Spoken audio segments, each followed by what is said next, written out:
Assalamu alaikum. Peace be upon you. So today I wanted to tell you about a very deep realization that I made and how I made it. So I am right now, alhamdulillah, visiting my friends in Michigan. I've been here since Friday and I'm going back inshallah tomorrow.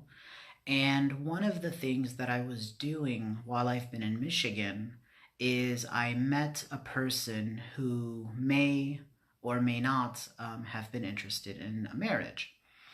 And as we were going through the discussion and the conversation, we met for the first time, and it turns out that we weren't a good match for each other. And basically, the long and short of it is, I wasn't necessarily feeling it either, but she mentioned that she didn't think that she wanted to go forward, and we separated, and that was it. So it was a little disappointing, and it was a little bit hard as I took it as a little bit of a rejection. And alhamdulillah, I've got a lot of blessings in my life. There are a lot of things that are going well, but it was sad at a point because it hurt, right? It does hurt when rejection happens. But a friend of mine had asked, "Hey Omar, don't you do sales? Like don't haven't you done that before? Don't you just take every no as, it's just another person who said no, but for every no, what is it? In sales they say for every 10 no's there's going to be one yes, right? It just takes time. You've just got to find the right person or somebody who needs what you have, whatever." And it felt different. And the reason it felt different because, one of the thoughts that had come to my mind was, well, inshallah, Allah is saying no to someone who is not a good fit for me, right? Someone who is harmful to me in some way, and I'm being protected by Allah by this rejection or this, not happening. And I felt inside when I thought about that, I wish I believed that was true. I wished I believed that is true. I know that it's true, and I wished I believed it because I really didn't believe that. I knew it intellectually. My mind knows, my logic, my reason knows that Allah would not prohibit something for me unless it's for my benefit. But it didn't feel that way. My heart didn't agree. And as I investigated and inspected those thoughts that were going through my mind, I asked myself, why do I not believe?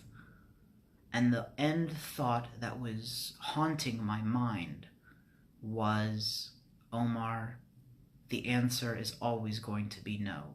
There's never a time that Allah is going to give you what you're asking for. And it was a hard thought to think. And it was a hard feeling to feel. And as I paused and I asked myself, no, this doesn't make sense. There's no way that this situation is going to be forever. It's just not possible. I know it's not true, but it feels true. And when I asked myself, Omar, why are you not believing in the mercy of Allah? That the reason this was a no is simply because it's for your benefit and Allah has something better for you later. And I realized that there was a thought behind the thought that was the problem. I told myself, Omar, you can't change your thinking. You want to believe that Allah is going to give you something better, but you aren't strong enough to change what your mind is telling you. My mind is telling me that this rejection is forever, and I'm too weak. I'm not strong enough to control my mind. I can't make myself believe the truth that someone better is going to come. I can't choose to believe the truth. I'm just not strong enough to make that decision. My mind is too powerful, and my heart and my ability to choose what I believe is too weak to make that decision. That's the thought behind the thought. That's what I was telling myself, that I just can't. I wish I could believe that, but I can't. That belief that I can't do it, that is the key. And that is like, imagine you have a dog on a leash, And imagine you have a big dog, like a pit bull or some, big dog. And a lot of us don't really have dogs, so we don't actually walk dogs and haven't done it before. But the idea is that you have a very big dog on the leash, and if you hold the leash on the dog's neck, what's going to happen is that the dog, if it's strong, it'll pull you rather than being pulled back. But they have another kind of a leash, right? It's a superior leash that stops the dog from being able to pull you out of your grip. But if you have the old leash, and the old leash is too weak and not stopping the dog from doing what it wants, then you're at the mercy of the dog, and the dog runs off and it drags you along with it, and you get rushed through the bushes and through the trees and into traffic, and you get hit by a car, and it's over. You're done with. Because the dog is pulling you too strong and you can't pull it back in. But the reality is that there's another leash, a superior leash that will absolutely submit and control the dog. And the dog won't be able to jump out of your arms and run off with you. And the question is, which leash do we have on our dog? Or in this case, what belief do I have about my mind? Do I have the belief in my mind that I have no power over my mind? Or do I have the belief in my mind that I am the dominator, I am the decider of my beliefs, I am the one who tells my mind what to believe, not that my beliefs tell and my mind tells me what to believe, right? Who is in control? The truth of the matter is, my mind is under my control. I am sovereign of my mind.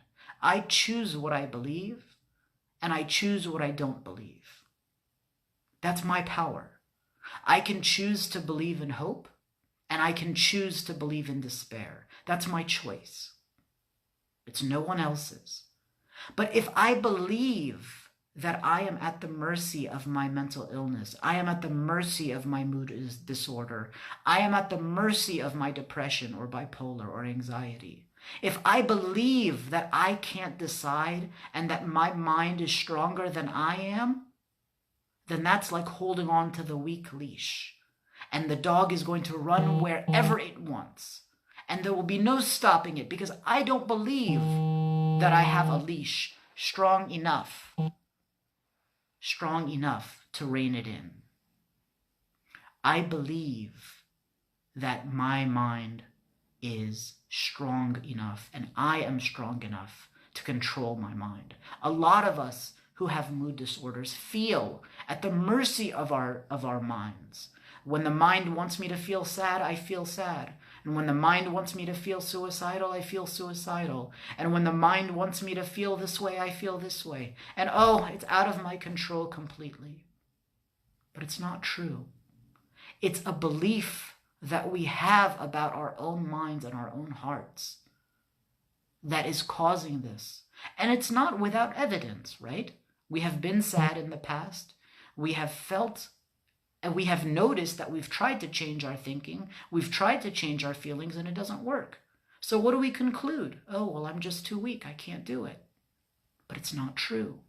We've been using a belief that stops us from being able to choose differently and to use and decide what we want to believe. And so because we're using a weak leash, we can't control the dog. But if we grab the strong leash, which is the belief that I am the sovereign of my thinking, I am the sovereign, I am the one who decides what I believe and what I don't believe. It's my choice, and it's my responsibility. That's the strong leash that will bring my mind back under control, back into proper behavior, back into its power, and then I will have the ability to choose to believe in the hope of Allah, that Allah has something better for me, that Allah will provide abundance, that Allah stopped me from having something that was harmful instead of suffering with it in order to provide me something better later. Ultimately, if I believe that I'm not able, that I'm too weak to think differently and believe differently, I will be at the mercy of the dog. and the leash will not help, and I will be taken advantage of. But if I believe that I have the power to make my own decisions, to think my own beliefs, then I'm having that power. And again, it's a catch-22, right? What happens first? You need to believe that you're able to control your thoughts, but you believe right now that your ability to do so is too weak. Something has to change. We have to be the thing in our lives that breaks the vicious cycle. We have to be the one who realizes that, yes, I am a human being who is given a mind, and my mind is under my control. It really is. If it's not, completely not under our control, that may mean that we need medical intervention, like in terms of prescriptions or some other strategies to bring it back under our control. But for the vast majority of ourselves, of people, we allow ourselves to believe that we are powerless over our minds. And that belief is the belief behind us that stops us from going forward. If we can change that pivotal belief, we will be able to exercise control and choose more positive beliefs, choose more positive thoughts, choose more positive realities. And those will help us to feel better about what's happening in our lives. So that's what I wanted to share for today. This was my realization, and I decided to pass it on with you. I pray that this message finds you in the best of health and iman, and the best of health and spirits, and I hope to hear from you soon. Ma'asalam. Wa alaikum assalam wa rahmatullahi wa barakatuh. Peace be upon you.